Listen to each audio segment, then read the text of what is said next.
എല്ലാവർക്കും നിവാണ്ടയ്ക്കിലേക്ക് സ്വാഗതം. ഇന്ന് ഞാൻ വന്നിരിക്കുന്നത് ഒരു കപ്പേൻ്റെ റെസിപ്പി ആയിട്ടാട്ടോ.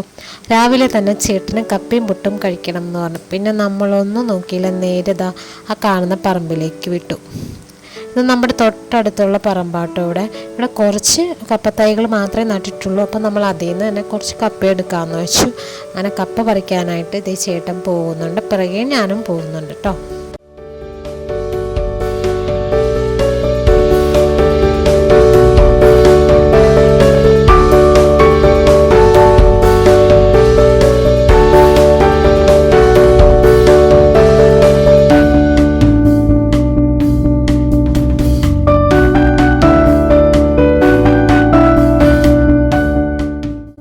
അപ്പോൾ ചേട്ടൻ ദേ കപ്പ പറിച്ചുകൊണ്ട് വരുന്നുണ്ട് കേട്ടോ. ചെറിയ കപ്പയാട്ടോ, പക്ഷെ നല്ല ടേസ്റ്റ് ആയിട്ടുള്ളൊരു കപ്പയാണ്. ഞങ്ങൾ ഒരു തവണ ഇത് വെച്ചതായിരുന്നു. അപ്പോൾ നല്ല ടേസ്റ്റ് ആയിട്ടുള്ളൊരു കപ്പയാണ് കേട്ടോ ഇത്.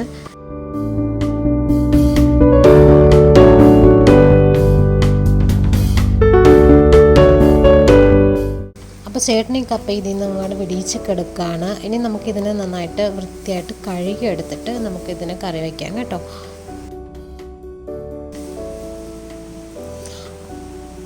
അപ്പോൾ ചേട്ടനാണ് കേട്ടോ എനിക്ക് ഈ കപ്പയൊക്കെ നന്നാക്കി തരുന്നത്. കാരണം എനിക്ക് വാവ ഉള്ളതുകൊണ്ടിട്ട് എല്ലാം കൂടെ എനിക്ക് ചെയ്യാൻ പറ്റത്തില്ല. അപ്പോൾ ചേട്ടനാണ് എനിക്ക് ഇതൊക്കെ മുറിച്ചൊക്കെ തരുന്നത്.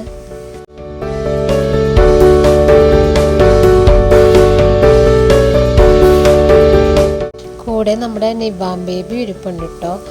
ഇനി നമുക്ക് ഇത് നന്നായിട്ട് കഴുകി വൃത്തിയാക്കി എടുക്കാം കേട്ടോ.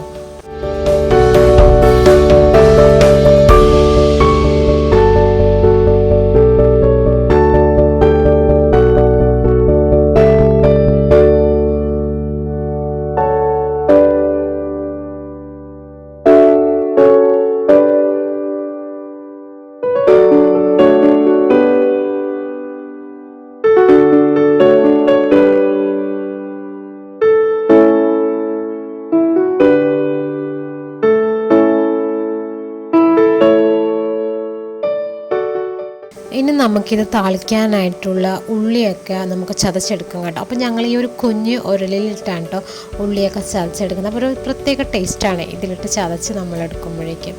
അപ്പോൾ അതിനാവശ്യമായിട്ടുള്ള ഉള്ളിയും പച്ചമുളകും വെളുത്തുള്ളിയുമാണ് കേട്ടോ നമ്മളിപ്പോൾ എടുത്ത് ചതയ്ക്കുന്നത്.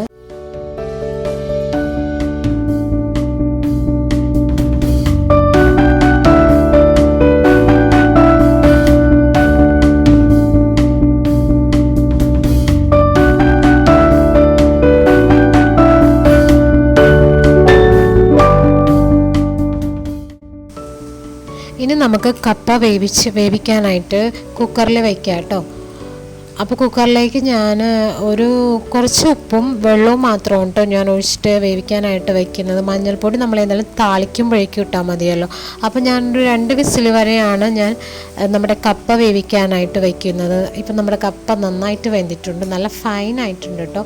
ഇനി നമുക്ക് കറി താളിക്കാനായിട്ട് വെളിച്ചെണ്ണ ഒഴിച്ചതിന് ശേഷം കടുകിടുക. അതെല്ലാവർക്കും അറിയാവുന്ന കാര്യമാണ്. നോർമൽ ഒരു കപ്പ താളിക്കുന്നത് തന്നെയാണ് ഞാനും ചെയ്യുന്നത്. പച്ചമുളക് ഉള്ളിയൊക്കെ ഇട്ടിട്ട് നന്നായിട്ട് ഞാൻ വഴറ്റുന്നുണ്ട്. ഇനി നമുക്ക് മഞ്ഞൾപ്പൊടി ഇടാം കേട്ടോ. മഞ്ഞൾപ്പൊടിയും കറി ലീഫ് ഇടുന്നുണ്ട്. ഇതും കൂടി ഇട്ടിട്ട് നന്നായിട്ട് വഴറ്റുക. എന്നിട്ട് നമ്മൾ വേവിച്ച് വെച്ചിരിക്കുന്ന കപ്പ അതിലേക്ക് ഇട്ട് കൊടുക്കുക. അപ്പം നല്ല എമ്മി ആയിട്ടുള്ള നമ്മുടെ കപ്പക്കറി ഇവിടെ റെഡിയാട്ടോ.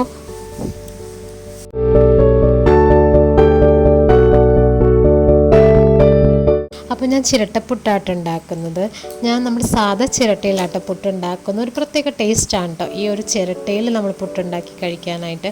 അപ്പോൾ നമ്മുടെ ചിരട്ടപ്പുട്ടും കപ്പയും റെഡിയാണ് കേട്ടോ. അടിപൊളി കോമ്പിനേഷനല്ലേ ഇത് രണ്ടും കൂടെ. 2 പപ്പടവും കൂടെ ഞാൻ വയ്ക്കുന്നുണ്ട്. അപ്പോൾ എൻ്റെ വീഡിയോ ഇഷ്ടമായെങ്കിൽ ലൈക്ക് ചെയ്യാനും സബ്സ്ക്രൈബ് ചെയ്യാനും മാക്സിമം ഷെയർ ചെയ്യാനും മറക്കല്ലേ. Thanks for watching.